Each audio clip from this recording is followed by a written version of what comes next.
Welcome to Part 3 of Competency 5 Quiz. Number 11. If h of x equals the square root of 5 plus 2x and k of x equals 2x squared, which one of the following represents k of h of x? Okay, so we need to begin with our k. So we have 2. Then we have the parentheses, and whatever we put in parentheses is going to be squared. Well, we need to substitute in our h of k, which is the square root of 5 plus 2x. Well, actually what happens is the second power cancels out your square root, okay?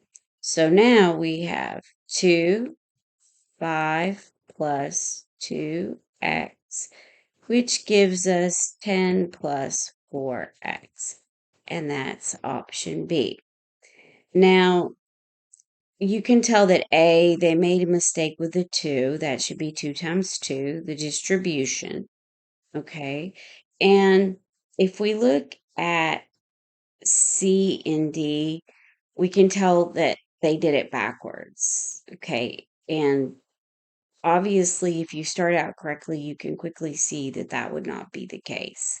Now, if you're not sure about this canceling, you can see that that's plus 2x. And then under the radical, when you multiply those together, a radical times a radical, well, obviously, it's going to cancel out. You can test that for yourself. Okay, so let's move on. We know that we have the correct option just by verifying the rest of our options. We could see that there's no way they make sense. All right, let's look at number 12. If f of x equals the square root of 6x plus 4, which one of the following represents the inverse function of f of x? Okay, well, remember, this is actually y. Okay, so how do we handle this? Well, we need to invert our x and y. So we have under the square root 6y, that's a 6, plus 4 equals x. Now we have to square both sides to get rid of that radical. Okay, so then we have 6y plus the 4 equals x squared. Now, minus 4 on both sides. Okay, then that gives us 6y equals x squared minus the 4. Divide both sides. Oops, divide both sides by 6. Divide them both by 6, and this gives us what we need. So let's go over here to our options. Well, nope, that's not A. That isn't going to work. And looks like C is what we need. But let's not believe it.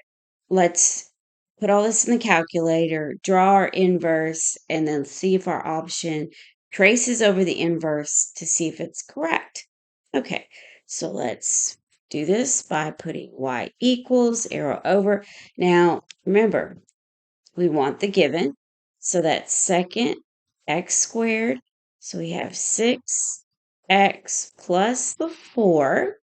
All right. I'm going to go ahead and graph that. Okay. Now, I want to draw, so that's second program. Number 8, draw inverse. So push 8. All right. Now, remember, we put it in our y sub 1. So alpha, trace, it's highlighted what we want, so push enter. Now push enter again, and you will see the blue come up. All right, and now we need to put in our selections. So y equals, go down to y2, and let's say alpha, y equals, and highlighted one's what we want. So push enter.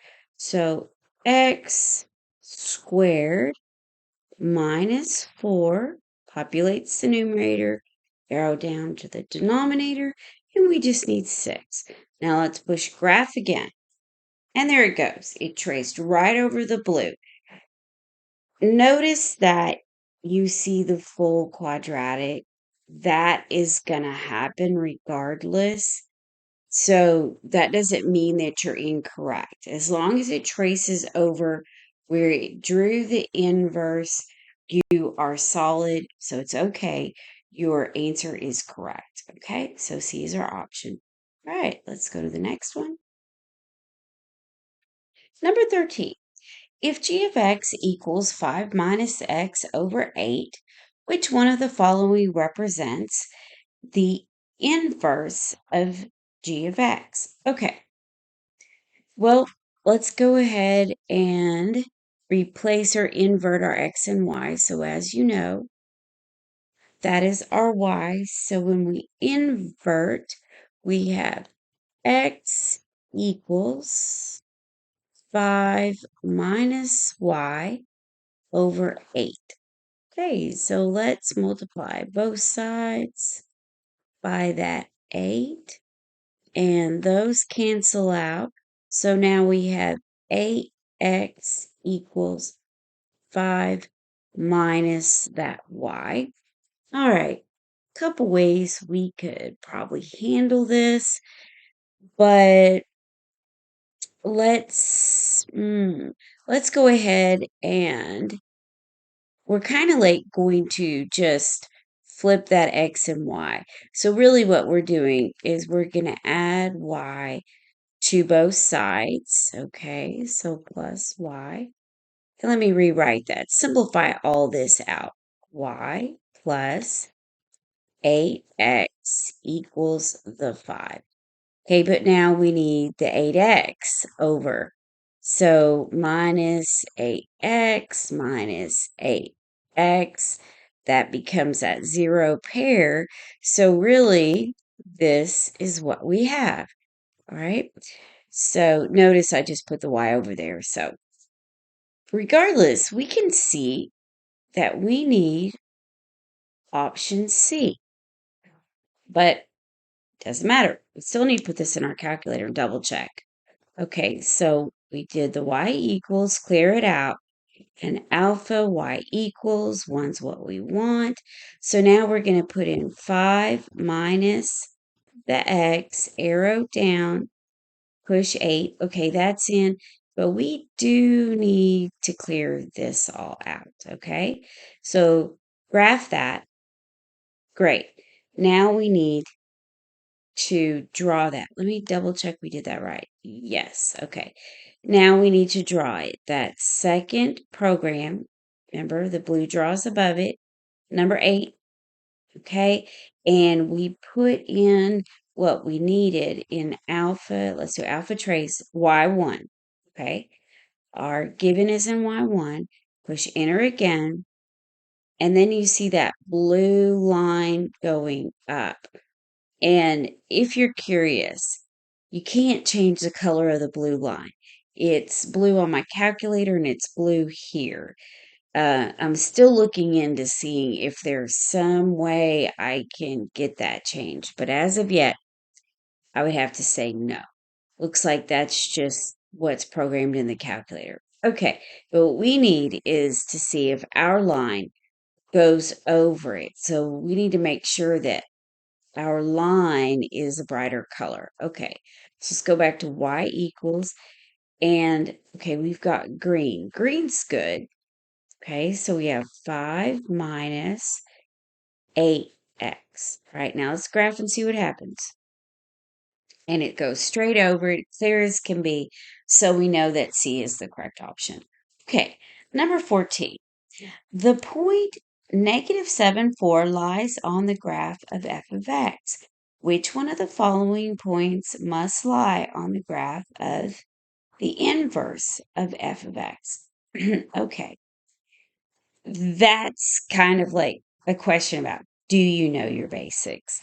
Well, when we're talking about it inverse, we're simply inverting, if I can draw, okay, we're just inverting our x and our y. So that means you just flip them.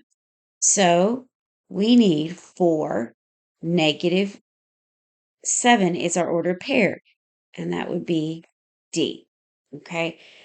There's just no way to check that. We just have to know our properties of inverses, where it all comes from. Okay, this is the last question for uh, these quizzes for your Competency 5 quizzes. Thank you so much for watching. And you know what? I am rooting for you because you guys are rooting for me.